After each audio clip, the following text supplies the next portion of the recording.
Kelenjar tanpa saluran dukles yang menghasilkan hormon yang tersirkulasi di tubuh melalui aliran darah untuk memengaruhi organ-organ lain. Hormon ini bertindak sebagai pembawa pesan dan dibawa oleh aliran darah ke berbagai sel dalam tubuh yang selanjutnya akan menerjemahkan pesan tersebut menjadi suatu tindakan. Sistem endokrin ini juga disebut kelenjar buntu karena kelenjar ini tidak mempunyai saluran khusus untuk mengeluarkan sekretnya.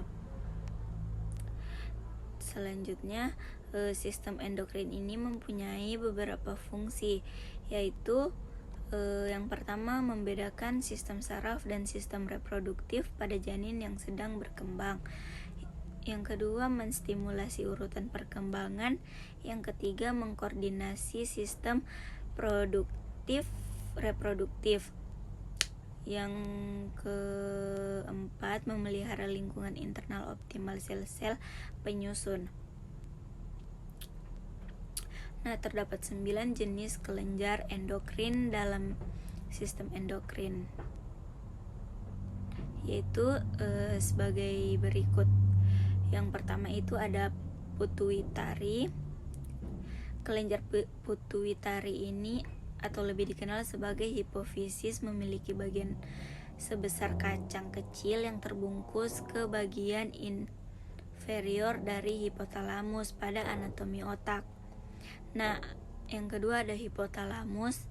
Kelenjar hipotalamus ini merupakan glandula yang secara struktur terdapat pada bagian otak. Hipotalamus secara langsung bertanggung jawab untuk mengontrol sistem endokrin melalui pituitari. Yang ketiga ada adrenal. Kelenjar adrenal adalah sepasang glandula yang berbentuk segitiga terdapat di bagian superior atas ginjal. Masing-masing mempunyai 2 lapisan berbeda.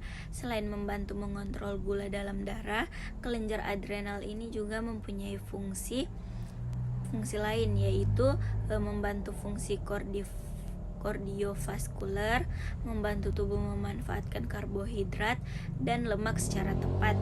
Nah, secara umum meningkatkan fungsi pencernaan yang sehat. Yang keempat ini ada paratiroid.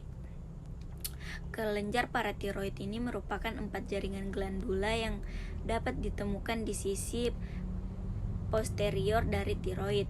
Glandula paratiroid ini menghasilkan hormon paratiroid atau PTH yang terlibat dalam homeostasis kalsium. Hormon paratiroid ini disekresikan dari paratiroid ketika ion kalsium dalam darah menurun. Yang kelima ada tiroid. Nah, kelenjar tiroid ini berbentuk seperti kupu-kupu yang terdapat pada pangkal leher dan melilit sisi lateral trakea, di bawah kirkoid kartilago, di kiri kanan trakea. Yang keenam itu ada kelenjar pineal. Kelenjar pineal merupakan glandula yang berbentuk menyerupai biji pinus yang terletak di bagian superior belakang otak. Pineal ini menghasilkan hormon melatonin yang berfungsi untuk mengatur siklus bangun tidur yang disebut ritme sirkadian. Pankreas. Selanjutnya ada pankreas. Kelenjar pankreas ini adalah glandula besar di dalam rongga perut di belakang lambung dan terletak lebih melintang di dinding posterior abdomen. Nah, pankreas ini juga disebut kelenjar heterokrine karena menjalankan 2 fungsi, yaitu endokrin dan eksokrin. Yang ke-8 ada gonad. Kelenjar gonad merupakan glandula yang dapat ditemukan pada akad kelamin manusia. Pada laki-laki merupakan hormon testosteron dan pada wanita merupakan hormon progesteron dan estrogen. Gonad bertanggung jawab untuk memproduksi hormon yang terkait dengan masalah gender atau maskulin atau feminim. Yang 9 ada timus.